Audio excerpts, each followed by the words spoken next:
everyone, and welcome to this bonus good shit from me. Bonus. Yo, my boy up there from Kamenica Reaper, you got... Yeah.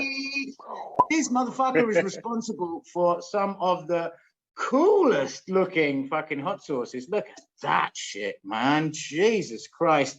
Look at that. You don't see a lot of that in the hot sauce world, my friends, and not a lot of this as well. This stuff we're going to get onto in a moment, but like, first of all, hello from us both.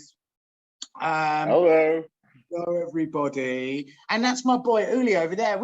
It's nice, you know, me and Uli, we got a lot of things in common. I discovered from him, both of us extreme chili heads, both of us hot sauce cooks as well, both of us with a love for Eastern Europe and the Balkan region, both of us been in punk bands. I was singing in punk bands on and off over the years. You drumming, aren't you? Isn't that right?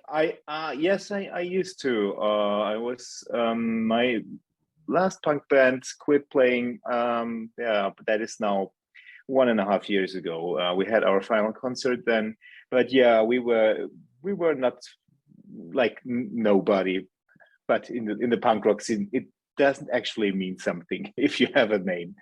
Yeah, it's not sort of a big deal. It doesn't tell somebody that you're a good musician. But we had it was just for us a big fun to play together.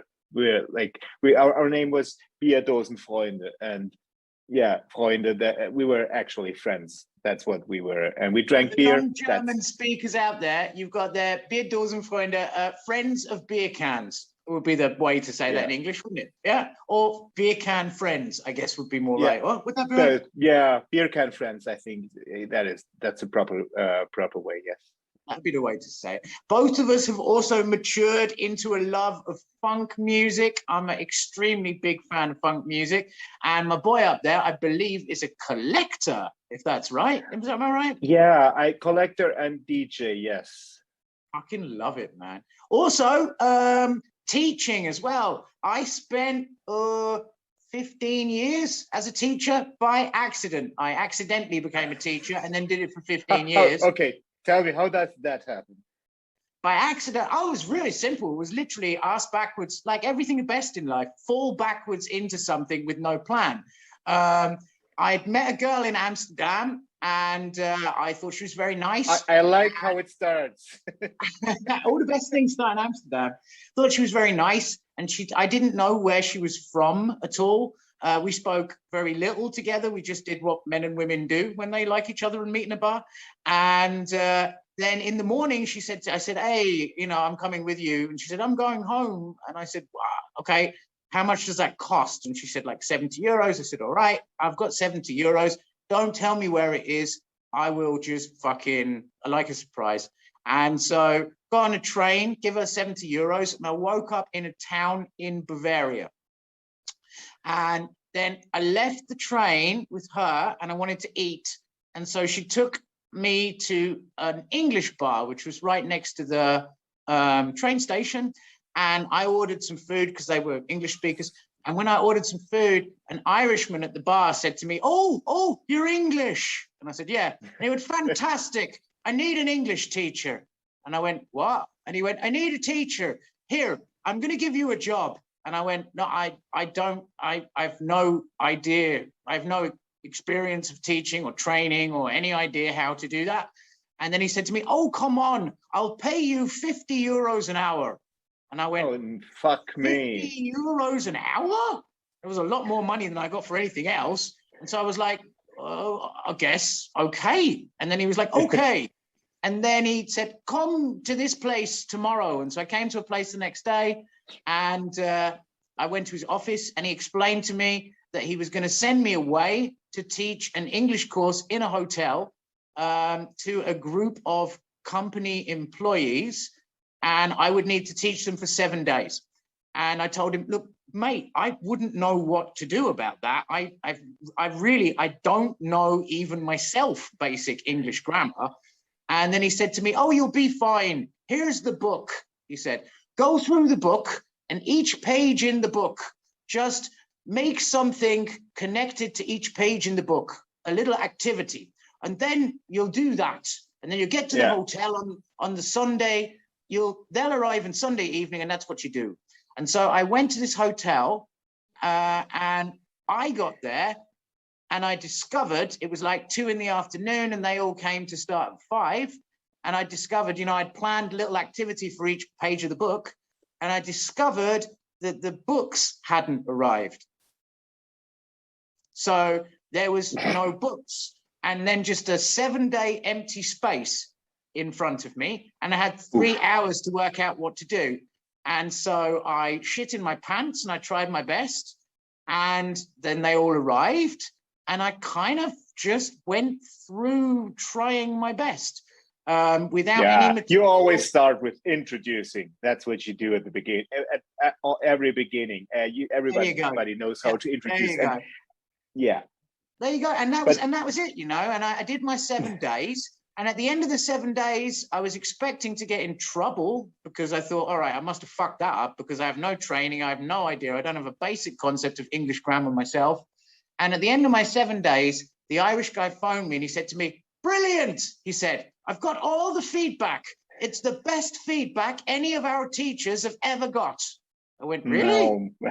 And then he said, I would like to offer you as much work at 50 euros an hour as you will take.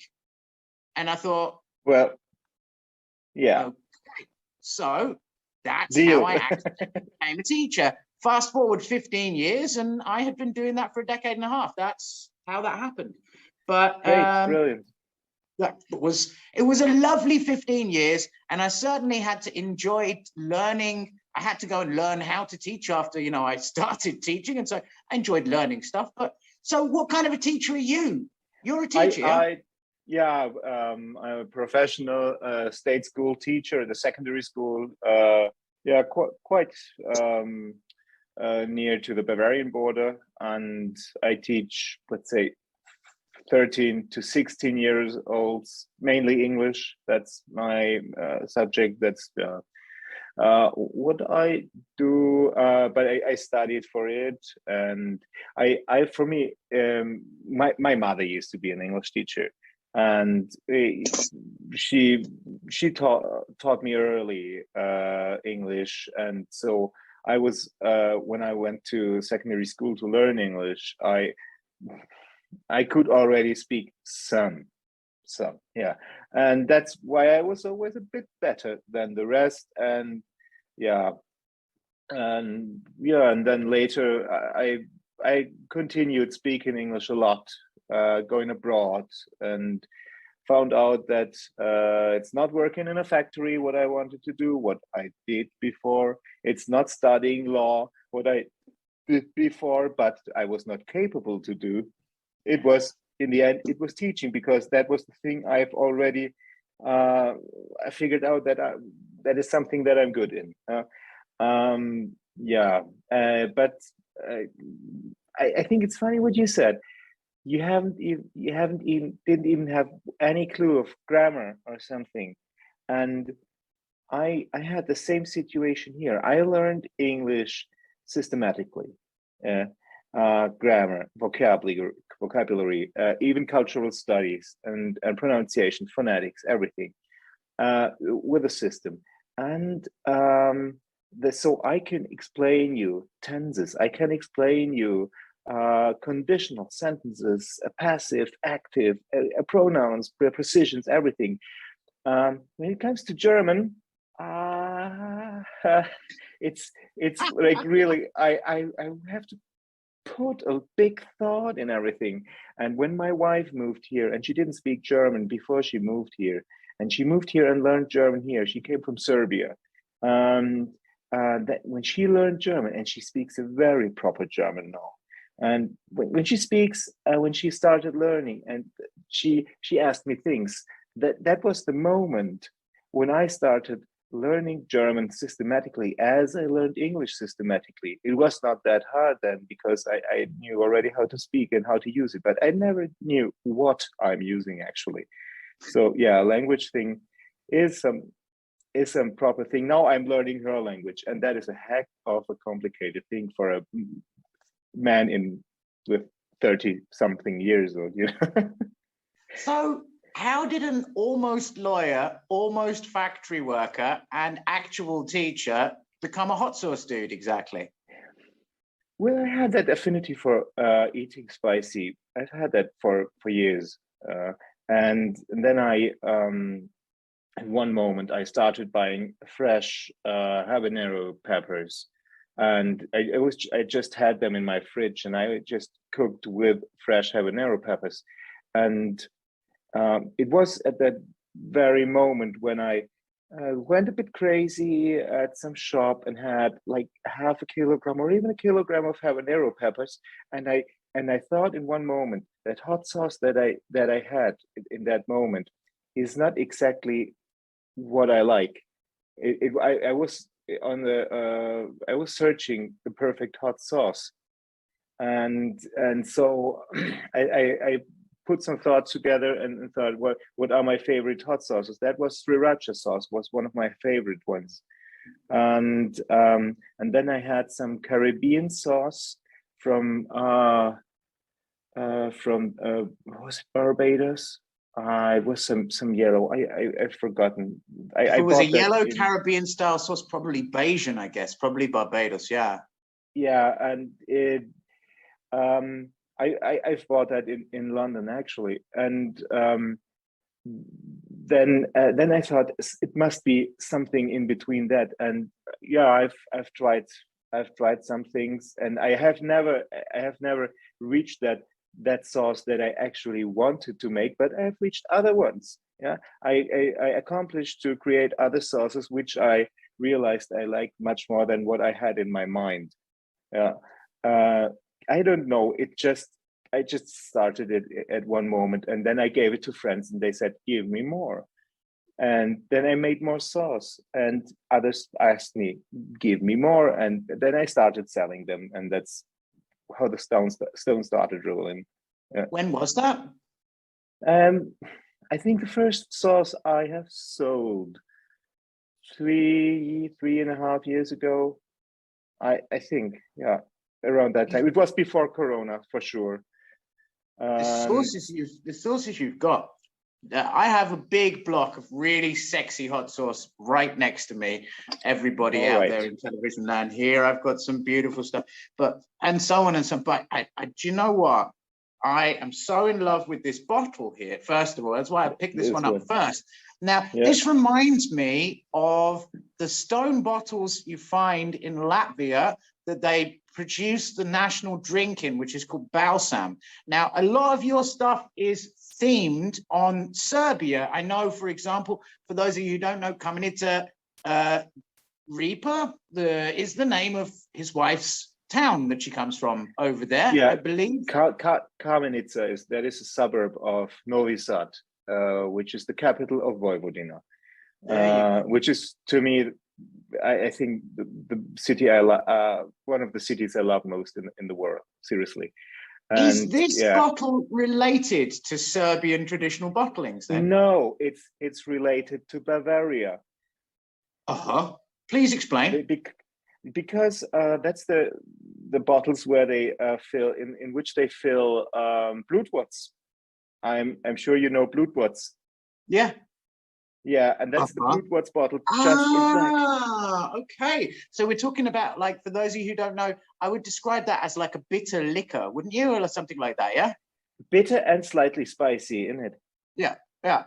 It's beautiful, beautifully bottled. Yeah. And tell the team out there, what exactly do we have in here? Because it's gorgeous stuff. I don't know. You have I think you have the number 5. That is the there must be something written on the button. On the bottom. On the bottom, Yeah, I will tell you. should be. I have got the number 5 indeed. Yes.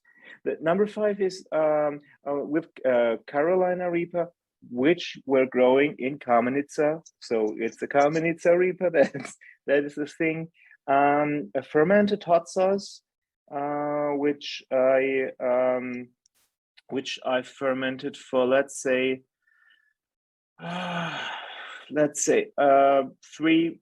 2 between 2 and 3 months. Can't say yes. And I fermented it with apple and peach or apple and pear. It depends on which batch. I think it's apple and pear, and it's supposed to be the most spicy. The spiciest one I have. Oh, it's got a fucking kick to it, man. It really does have a kick to it. Well, you can really taste the apple flavors in that one as well. The apple flavors come out really nicely. It's a gorgeous thing. Wow. And what do you name this fella then? That is the number 5 sauce. Number 5. That sounds good. Okay.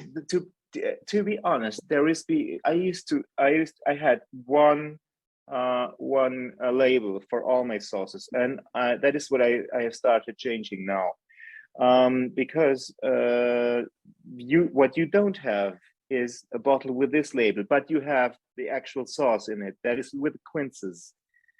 I have already the new label, which arrived one day after I have sent a package to you with the sauces. Very nice. And the one with the quinces is called 100% Vojvodina, because it is 100% Vojvodina. Yes, you got it just with the old label. Vojvodina. Let me just find it. Where is it? I'm looking for the light here. Vojvodina. Here. Love it. Give us a little info on the contents of this fella. Yeah, well, that is it's not a fermented sauce. It's cooked, and it's a bit thicker, but the name says all, because every single ingredient is from Vojvodina, and even the design of the label now is designed by a designer from Novi Sad. So this is the 100% Vojvodina, because the quinces I used from there, the garlic, the onion, the peppers, everything Vojvodina. I can't believe it's a quince-based hot sauce. I'm trying to think of how many quince-based hot sauces I know of, and I can't think of any. I think that's the first time I've had a quince-based hot sauce. Is it great? And if we talk about cool bottles, what am I looking at here? That is basically the same deal, but here even the bottle is from Vojvodina. But yeah, that is the Balkan Fire Plum. I had a different name actually, but I wanted to call it smooth flavor. Smell. I mean, smell is so. Oh. Yeah, it's from my wife's family's plum trees, and yeah, it's even thicker. Very thick sauce, yeah. Yeah, oh, and beautiful. It smells like summer. Yeah, doesn't it? Even the picture on the label, which is. Oh, it's got a punch. That's an unexpected punch. It's got a really, really delicious smell, very soft smell, but it kicks. And what peppers are in here? Also mixed super hots, mainly Carolina Reaper, Butyolokia, Naga Yolokia. That's what I'm responding to. This is every chili dude has a chili group which for some reason his body doesn't respond well to. For example, my mate in Berlin who's running Crazy Bastard hot sauce, his problem is, if I remember correctly, the Moruga family. For me, it's all of the Yoloka chilies, the Naga family, the Naga Maric, King Naga, Butyoloka, all of those from that family. For some reason, my body goes when I put them in there. I don't know why, but that's super nice though. The plums, wow. Yeah. Now, and even the bottle is from there, and that my wife's family, they run a wine business, and that is what some old bottles I found. They had not I, but my wife found in their old warehouse. She found a box with those old bottles, and they said, "Give me those bottles. I want to use them." So Super that is very cool. limited, but I still got them on stock. So Absolutely glorious. first come, This first one, serve. this one is such a cool looking bottle. These two bottles particularly, we have here in the Chili Lounge in Nuremberg, what we call the friends and family shelf. That's where producers, people, chili dudes that we love and know and who are parts of our family, we always have their products there for all the world to see. And these very specifically are going directly up there because those are some sexy bottles. But talking of sexy, Brilliant. Now, this is the singularly most German, maybe even Bavarian chili product I've ever heard of in my entire life. Now, to put this for the non-German speakers in a context, I'm British and I arrived here in Germany. I went to a little town called Bamberg and my German was not great. And I was still really thinking English when I was talking, you know, with people trying to talk. And I sat in a bar in Bamberg, ordered me a strong beer, a smoked beer. That's what they make there, a smoked beer. And a really big, hairy, oily mechanic came in. Clearly, he just come from a shift working in a garage. I feel him. I feel him. You can feel it, yeah? He had dirt and oil all over him, this very manly man, and a deep, deep Bavarian voice. And he said in German to the people at the bar, I would like a big willy. And in British English, the word willy means what the Germans would say Schwanz for, meaning penis. And at which point I was like, sorry, did that man just ask for a big penis? And they gave him a drink because here, Williams Berner means pear. Williams pear, I believe, is a specific type of pear itself. It is, but it's there you go. But it's used to make a liqueur. It's kind of like a vodka type thing, I guess you would say, less in the direction of schnapps, for example, in the English meaning of the word schnapps, not the German. And that's called Williams Berner, or Willy for short. And so if you're ever in a bar in Germany and someone offers to give you a big Willy, they are not trying to fuck you, so don't panic. This, am I right, is a Carolina Reaper infused Williams liqueur. Is that right? Yes, that is. It is. That was the last bottle I had, so I thought to send you because I thought it would be nice to watch you drinking it. How on earth did you even come up with the idea for that? I got actually a book of infusing brandies, and I had the very last peppers on my plants, and those were like three or four peppers. And then I thought, okay, I know exactly what to do. Well, the destiny showed me. I got that book from a friend, and I had those peppers. I had the fridge full of other peppers and of sauce. So yeah, I had the idea. I did not a lot of my friends liked it, but I'm impressed by it. It's delicious, but as well as being delicious, so the clarity of the thing, it's clear, ganz klar, as the Germans would say.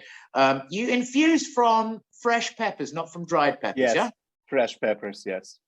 Okay, it's quite a gangster move to be able to get your infusion to come out such a color. I'll give you an example. Wait there.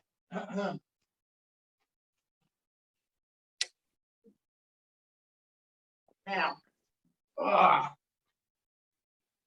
here's some examples for you. Now that's a fresh pepper infused vodka made by me. That was vodka colored, but now you can see it looks kind of piss colored, even though I filtered it, you know. This, we love it, we know it. This is our Carolina Reaper tincture that we make with Weingeist. Weingeist, to those of you in the US, is Everclear, and to everyone else, everywhere else, that's extremely high proof kind of vodka type alcohol. And here, even with that filtration, we've colored the clear Weingeist. So the clarity of that is astonishing. And I would have imagined that because it was so clear, there was not a lot of infusion going on. However, no, it was 3 days. To it. 3 days. only. Yeah. Oh boy, dude, that stuff's dangerous. That could get me in trouble. That's the kind of thing that could start with a smile and end with a divorce. You know what I'm saying? You know that that there is once I was in the United States with a cousin of mine in Boston, and we were drinking shots, and then we were about to leave, and I said, yeah, just one more shot, and then we had one more shot, and then I said, in Germany we call it an Absacker. Yeah, the last thing before you break down. Yeah. And they like that so much. Absacker. There is even like a big Willie. Yeah. I adore it, man. I tell you what, that stuff is great. I am going to drink that. I could drink that in one go. It's so good, and the quality. Don't do that. I've learned after many years of stupidity. Definitely don't do that. Yes, indeed. But I can just say kudos. The quality of the flavor of the pear is not in any way damaged by the addition of the Reaper, and it's got a nice kick to it too. And I have to add that I infused it. I had already Williams schnapps, and I infused it as well as with fresh pear as with fresh peppers. Astonishing stuff. You should be very, very proud of that. I'm going to sell that at the Chili Lounge. I think everyone will buy it, fall on the floor, get horribly drunk, and then come back and buy more of it. That's what I think. Yeah, Delicious. It's not the first drink, but it might be your last. There you go. There you go. And actually, this one's a mystery to me, yeah? Because this one's a very fluidy one here, but I don't have a name available to me. What am I looking at, please? Haven't I sent you the list? That is basically my most harmless sauce. It's a habanero yellow and lemon drop, 50-50 habanero yellow and lemon drop.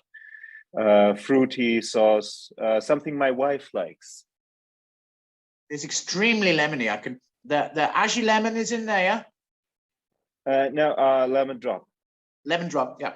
Garlic.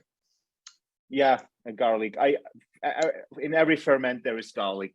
Of course, yeah. Of course. Delicious.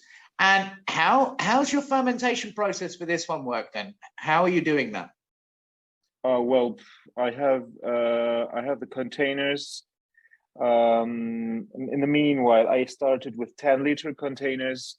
In the meanwhile, I use 20 or 30-liter containers, and I have the garlic at the bottom, then the peppers, then fruit, and then the brine, basically.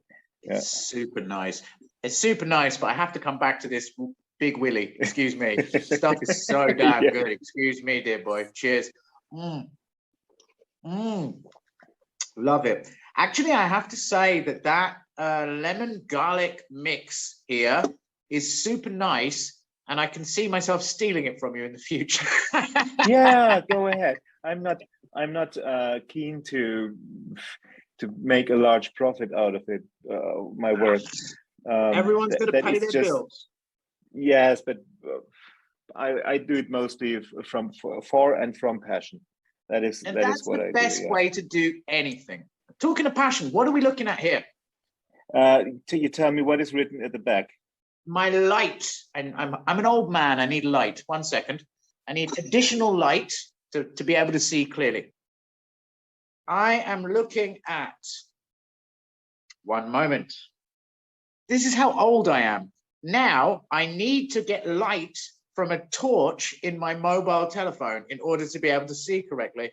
You should see what happens when I have to call the bank and they ask me for the card number on my thing. This can be a monumental task for me. 1 second. Give me a second. I've got a better light here. I am looking at Himbeer, Brombeer. Yeah, well, that was my first non-fermented sauce that I've made. That is the first one I cooked when I I had a batch of super hots, also mixed. I got that from a friend who had just a bucket full left, and I was not so keen to make another ferment, but I wanted to make a sauce, and I just had basically one afternoon left. So I went to the market here and bought. It was in the summer. I bought me some berries on the market, and then I made that sauce. And yeah, I didn't plan to make that sauce, but as I really sell them regularly, I continue doing it. But there is not so much of my heart in that sauce. Himbeer, Brombeer, and we're talking in English, for those who don't speak German, that's raspberry, that's blackberry, if I remember correctly from my translation. Yeah. It can really, it's an earthy flavor to it. It's got a really lovely, foresty, earthy berry flavor. It's very berry flavor, remarkably mild for a Carolina Reaper sauce. There is not so many Carolina Reaper compared to the berries. Yeah. Okay. But I have to jump over to what I think is the sexiest looking sauce. This is something which I argue with my hot sauce making friends about very often. I like sauces with bits in them. It turns me on. And that's exactly what I've got right here. You can see. That one. Here we go. Yes. That is a bit of it's a bit like a sweet chili sauce, like a Thai chili sauce, which I accidentally made the first time when I fermented apricots. And as it's rather mild, it's also a sauce that you can easily eat with ramen or with wok veggies. Wow, the apricot type flavoring in there is really, really sweet, very sweet. I've never had a Thai style sauce quite like that before, actually, I have to say. Normally the Thai style sauces, I can put them all in a box together and find it difficult to differentiate which Thai sauce is which. This one's actually really distinctive. The apricot I wouldn't call it a Thai sauce. It's just goes a bit of that in that direction. But yeah, I found out I liked how the apricots thickens the sauce, as they have those parts that thickens everything. Yeah. Well, I mean, I have to say, from my perspective, of all of the sauces, maybe it's because I'm a silly little bitch and I like bits in my hot sauces. But of all of the sauces, this is the one which I keep coming back to and just going, wow, I really, really like that sauce. Seriously. Yeah. Of all of the sauces, they're all delicious.